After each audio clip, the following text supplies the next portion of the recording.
variance, il serait utile de calculer avant l'espérance mathématique. Comme ça, on l'intègre et on calcule cette somme. Dernière information intéressante sur une variable aléatoire, c'est son écart type.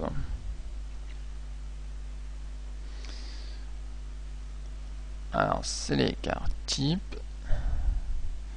qu'on note sigma.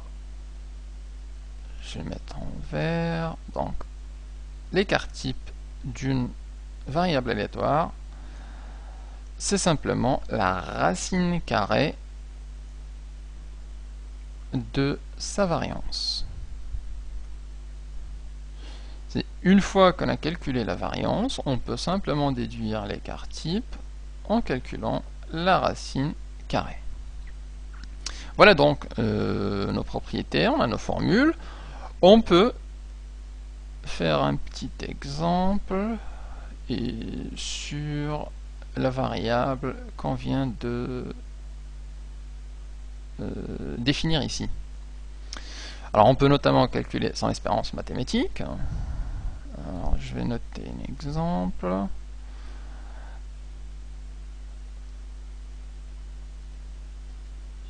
Exemple, l'espérance mathématique de notre variable, c'est non pas l'exponentielle, mais e de x.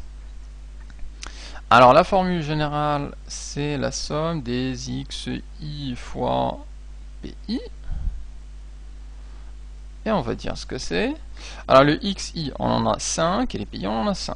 Donc en fait, ça correspond à premier x1 fois p1, plus x2 fois p2, plus x3 fois p3, plus x4 fois p4, plus x5 fois p5.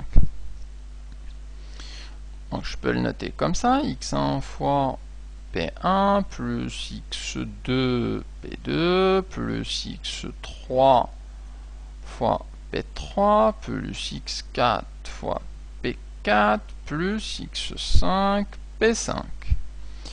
Et ensuite, je vais simplement remplacer. Donc là, ça va nous donner 0 fois 1 quart, plus x2, 1 fois 1 tiers,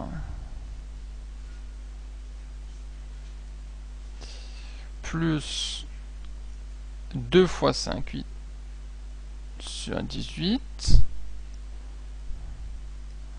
plus 3 sur 3 fois 1 neuvième, plus 4 fois 1 sur 36, plus 4 fois 1 sur 36. Il faut calculer tout ça, et on a notre espérance mathématique. Alors là, 0 fois 1 quart, donc c'est 0. 1 fois 1 tiers, ça fait 1 tiers. Plus 2, 5 sur 18, donc ça fait 10 sur 18. 3 sur 9, on peut simplifier, ça va nous donner simplement 1 tiers. Et 4 sur 36, on peut encore simplifier. Non, je vais laisser ça comme ça. Ça va m'aider pour le dénominateur commun. Puisque le dénominateur commun, encore une fois, c'est 36. Le 3, c'est multiplié par 12. Donc ici, ça va nous donner 12. Plus 18, ça c'est x 2. Donc 20 plus 3, c'est x 12 aussi. Donc c'est 12. Et là, le 4 reste. Ça nous donne 36. Donc on a 12 et 12, ça fait 24. 24 plus 20, ça fait 44. 44 plus 4, ça fait 48 sur 36. On peut ici simplifier par 12 carrément. Puisque 4 fois 12, ça fait 48. Et 3 fois 12, ça fait 36. Donc si on simplifie par 12, ça va nous donner 4 tiers. Alors, on vient de calculer l'espérance mathématique de notre variable. À quoi correspond cette espérance mathématique? Eh bien, elle correspond en fait à la valeur moyenne que va prendre cette variable aléatoire. C'est-à-dire qu'en moyenne, si on joue un certain nombre de fois ce jeu de lancer, eh bien, en moyenne, on obtiendrait 4 tiers, ce qui correspond à 1 point et des miettes. Donc ça va nous donner, l'espérance mathématique donne une idée assez claire de la moyenne de la variable aléatoire. On peut sinon calculer la variance. Alors ici, la variance, donc V de x égale à la somme des PI facteur des xi moins e de grand X au carré. Alors si j'écris les deux premiers termes, ça va nous donner P1 facteur de x1 moins E qui est l'espérance, donc l'espérance, les 4 tiers qu'on vient de calculer, plus P2 fois x2 moins l'espérance au carré, etc. Et il y a 5 termes ici, puisqu'on commence à 1 jusqu'à 5. Alors je vais les noter directement avec des chiffres. On est d'accord, l'espérance est 4 tiers. Ça, c'est fait. Alors on aura simplement besoin de... Voilà. Donc on ferait 1 quart facteur de xi, c'est-à-dire 0, moins e de x, et on l'élève tout au carré. Donc pour le premier, ça va donner 1 quart. Je vais mettre en couleur. 1 quart facteur de 0, ça c'est le x1, moins e, c'est, on a dit 4 tiers, et il faut élever au carré, plus P2, le P2 c'est 1 tiers, donc il nous faut faire 1 tiers facteur de 1, qui est le x1, moins le de x au carré, plus, ici le PI c'est 5 sur 18, facteur de 2 moins, etc.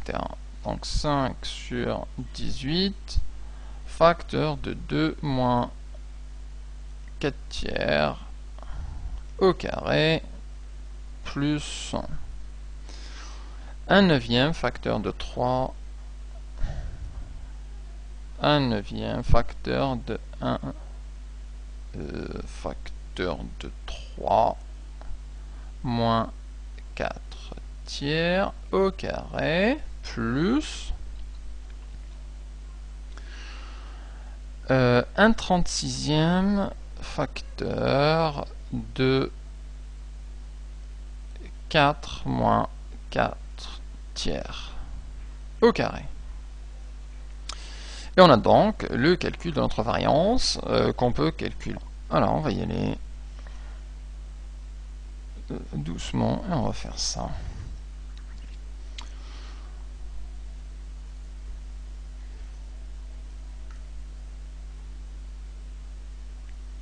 Donc ici,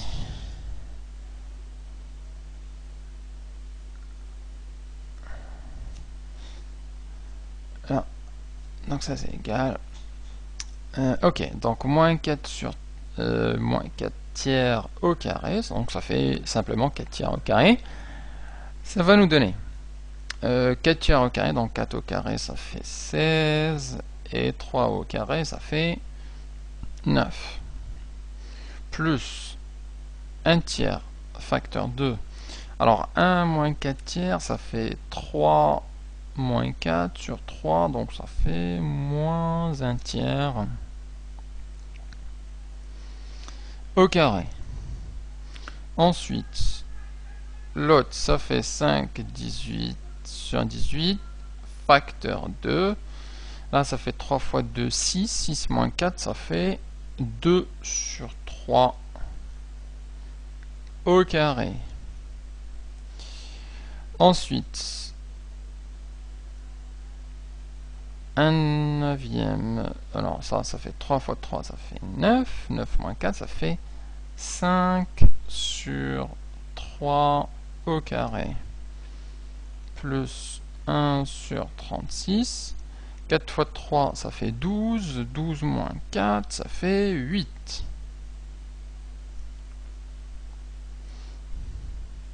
Au carré. On calcule ça, donc là ça fait 16 sur 36. On peut simplifier ça. Le 16 ici on simplifie par un 4 et là par un 4, donc ça nous fait 4 neuvièmes. Plus, alors 1 tiers moins 1 tiers au carré, ça fait 1 tiers au carré, donc ça fait 1 neuvième. Et ça nous donne 1 tiers fois 1 neuvième. Plus 5 sur 18 fois 2 tiers au carré, donc ça fait 4 sur 9. Plus 1 neuvième fois 5 tiers au carré, donc ça fait 25 divisé par 9. Plus 1 sur 36. 8 au carré, ça fait 64. Et 64 divisé par 3 au carré, ça fait 9. Alors on va bien évidemment simplifier ça. Alors 36 et 64, là on peut simplifier par... là ça fait 8. On va simplifier par 4 déjà. Là ça va nous donner 9. Et 64, ça va nous donner... Alors, calculatrice. 64 divisé par 4, ça fait 16. Là, on a un 16. Pam, pam, pam, pam. Alors, calculons ça. Donc là, ça fait 4 neuvièmes plus 1 sur 3 fois 9, donc 27, plus... ici, on peut simplifier. 8, c'est 9 fois 2.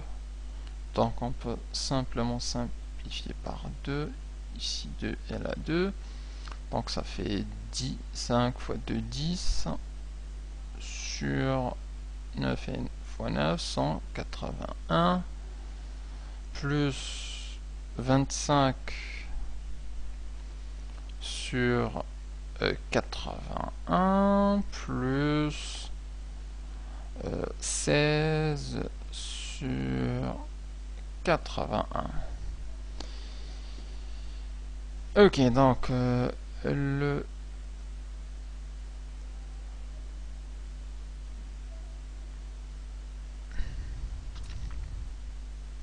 dénominateur commun c'est 81. Alors d'abord, ici il y en a 9, il faut multiplier par 9 au numérateur et au dénominateur, donc ça fait 36 sur 81. Donc là, 36 plus le 27. Alors pour passer de 27 à 81, ça fait... il me semble que c'est 3.